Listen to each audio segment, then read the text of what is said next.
টাকা। 15,000 টাকা। তারপর আমাদের বলতেছে যে তোমার টাকা তো এখন যে স্বপ্ন যেহেতু আমরা যদি পরীক্ষা দিতে পারবো কখন পারবো বললা। তারপর আমরা এই যে 5 মাস আগে আমরা যে টাকাটা দিচ্ছি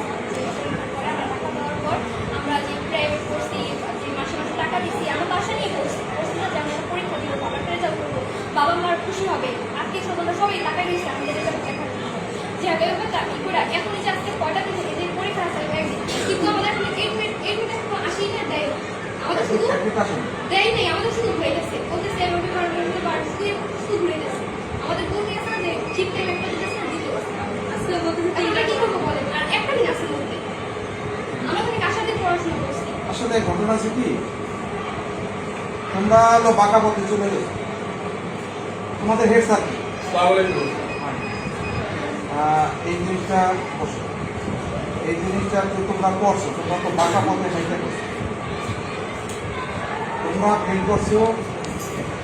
আমার বিগত দিনে গত বছরের রেজাল্ট ম্যাক্সিমাম খারাপ আমি তোমাদের সেই জানুয়ারি মাস থেকে নভেম্বর মাস পর্যন্ত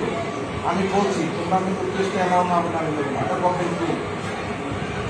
টেস্টে যদি অ্যালাউ না তোমরা তো এখন কোন সারে কি করছে না করছে তোমরা আসবে এলো আমার কাছে তোমরা এ ব্যর্থ হয়েছো তোমরা পাস করো নাই এখন তোমরা আমার কাছে এই আমি এই যে প্রথম শুনলাম যে সোহেল স্যার এবং আকি নুরালো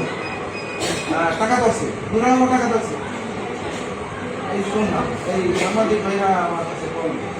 আমি একটু আচ্ছা প্রতিষ্ঠানের বিষয় বর্তমান হয় আপনারা কথা বলছেন যে অ্যালাউ করি নাই বাস করতে এরা আবার টেকনিক করে এটা করাবে কে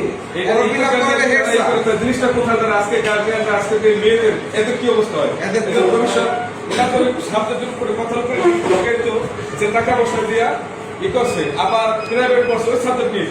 আর আজকে যদি এখানে অ্যালাউ না হয় তাহলে ওদের পরিস্থিতিটা কি হয় এই মেয়েদের বলেন আসলে ঘটনা আছে কি এনারা কোথায় দাঁড়ায় পাকা পথ আমি পাকা পথ এত প্রপার লাইনে যায় না ওই যে আমি ওই যে রাজনীতি মামলা আমি ছিলাম ওদের ভিতরে পরে আমার ওইটা যে পরিস্থিতি গেছে শুধু করছি ভাই বঙ্গবন্ধুর খেসুরি খেয়েছি কি আবার এই অপরাধে আসলে কইলাম যে স্যার বঙ্গবন্ধুর খেসুরি খেয়েছে এই অপরাধে দিলেন খেসুরি খান নাকি করতে পারে তো কাছেন আলহামদুলিল্লাহ মানিয়ে নিলাম এই মুহূর্তে আমি যখন এই মেয়ের জন্য শুধু ওদের মুখ থেকে তাকাইয়া যে না স্যার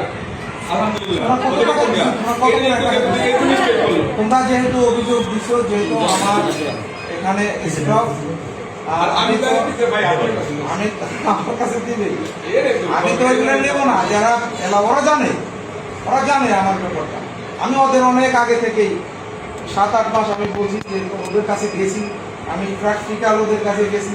যে তোমরা যদি লেখাপড়া না করো টেস্টে এলাও না আমার দেবো না স্যার তারপর কি হয়েছে আপনি হোস্টেলে যখন আমি আসছিলাম এনে তারপর আপনি জেলা থাকা সত্ত্বেও আমি অনেকবার আসছি আপনার কাছে বলছি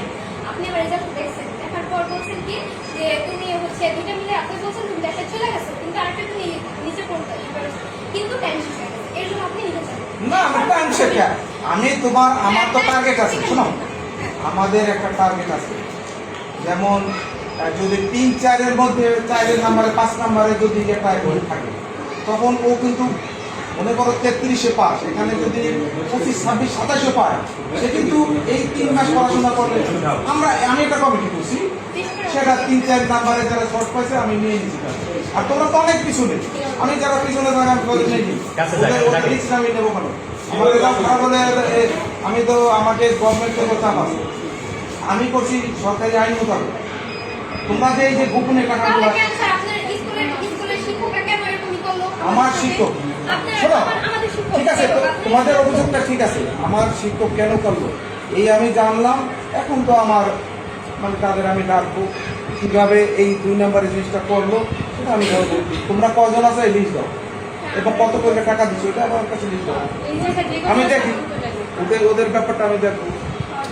কেন এইগুলো একটা শিক্ষা প্রতিষ্ঠানে আমি বলি একটা শিক্ষা প্রতিষ্ঠানে ওরা মাসুম বাচ্চা ছোট ওরা ফেল গুরু মানে পড়াশোনা